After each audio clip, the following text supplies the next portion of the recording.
دنیا اور آخرت میں سب سے بڑی نعمت جو ہے وہ سکون ہے۔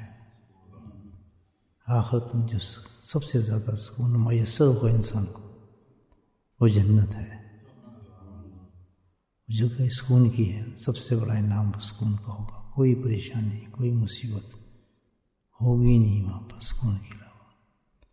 اللہ نے اسی طرح دنیا کے اندر بھی بندوں کے لیے سکون پیدا کیا ہے، بالکل وہی جنت والا سکون انسان کو ملتا ہے، اور اس کے لیے کوئی دروازہ نہیں ہے۔ اللہ سبحانہ تعالیٰ نے اس سکون کو حاصل کرنے کے لیے اس دنیا کے اندر اللہ بذکر اللہ تطمئن قلوب صرف اور صرف ایک دروازہ رکھا ہے،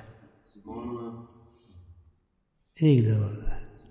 دیکھیں جنت کے کتنے دروازے اللہ نے رکھے جانے کے لیے، لیکن سکون کا اللہ نے ایک صرف دروازہ رکھا ہے، اور کوئی دروازہ ہے ہی نہیں اس کے لیے، اور وہ اللہ کا ذکر ہے۔ بس انسان کو چاہیے کہ اس دنیا کو اگر جنت بنانا ہے، مال سے نہیں بنتی، دولت سے نہیں بنے گی، شہرت سے نہیں بنے گی، کسی چیز سے بھی انسان کو سکون نہیں آتا۔ یاد رکھیں سکون ایک عجیب چیز ہے، تو وہ صرف اور صرف اللہ نے رکھا ہے صرف ایک چیز میں، اور وہ ہے ذکر اللہ۔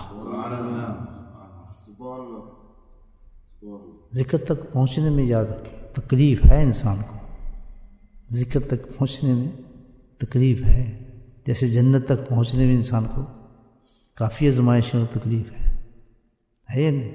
لیکن جنت ملنے کے بعد ہوتا کیا ہے؟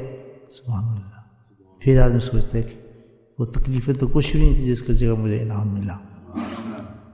تو اسی طرح ذکر ہے، ذکر تک پہنچنے میں تکالیف تو ہے، آدمی کو نفس مارنا پڑتا ہے، یہ کمال نہیں اللہ الحمدللہ۔ نیند بیماری ہم نے آرام بھی ختم کیا، جسم کو بھی لے کر ہے، یہ سب تکلیفیں تو ہیں، لیکن سب اللہ کا کرم ہے، یہ تھوڑی تکلیف ہے۔ لیکن اس کے بعد انعام کیا ہے؟ جنت، دنیا کی جنت ہے الحمدللہ۔ تو اس راستے کے لیے آدمی کو چاہیے کہ تکلیف تو ہے لیکن ذکر نہ چھوڑے، راستہ ایک ہی ہے، ایمان ہے ہمارے میں، اللہ کی باتوں پہ یقین ہے، بس جم جائے اس پر، یہیں سے ملنا ہے جو کچھ ملنا ہے۔ سکون کا مطلب اس سکون کے جتنے بھی وسائل ہوں گے الحمدللہ، اب جو بھی چاہیے ہمیں سکون حاصل کرنے کے لیے تو وہ بھی اسی طریقے سے ملے گا اللہ کا۔ چیزیں تو چاہیے نا کہ سکون حاصل کرنے کے لیے، اچھا مکان چاہیے سکون کے لیے، جو ہماری خواہش ہے وہ ہم چاہتے ہیں سکون کے لیے، تو یہ سب سکون پیدا کرتی ہیں نا۔ تو جب انسان اللہ کا ذکر کرتا ہے تو وہ سارے اسباب انسان کو ملنا شروع ہو جاتے ہیں جو سکون کے لیے میسر انسان کے لیے، جس سے ہمیں سکون ملے گا الحمدللہ۔ تو یہ ہے اللہ کا ذکر جو دنیا کے لیے بھی بہتر ہے الحمدللہ، آخرت کے لیے بھی بہتر ہے، لیکن شیطان جو ہے اس میں انسان کو کمزور کرتا ہے۔ اس کے پاس ایک انجیکشن ہے، وہ انجیکشن ہے وسوسوں کا، جیسے فلو کا انجیکشن ہوتا ہے نا، کووڈ کا انجیکشن ہے، تو شیطان کے پاس بہت بڑا انجیکشن ہے، اور وہ ہے وسوسوں کا انجیکشن۔ وہ انسان کو پینیٹریٹ کرتا ہے انجیکشن، ہر وقت لگاتا رہتا ہے، وسوسے پیدا کرتا ہے اس کو کہ میں اتنے دن گیا مجھے سکون نہیں ملا، مجھے تو اتنے دن گیا پھر میرا کچھ کام نہیں ہوا، یہ اس کے انجیکشن ہے لگانا۔ فوراً سوچیں کہ اللہ سچ ہے یا شیطان سچ ہے؟ جب اللہ اپنے قرآن میں کہہ رہا ہے کہ ہمیں اس میں سکون رکھا ہے، تو شیطان کے انجیکشن یہ کس طرح کہہ سکتا ہے کہ اس میں سکون نہیں ہے؟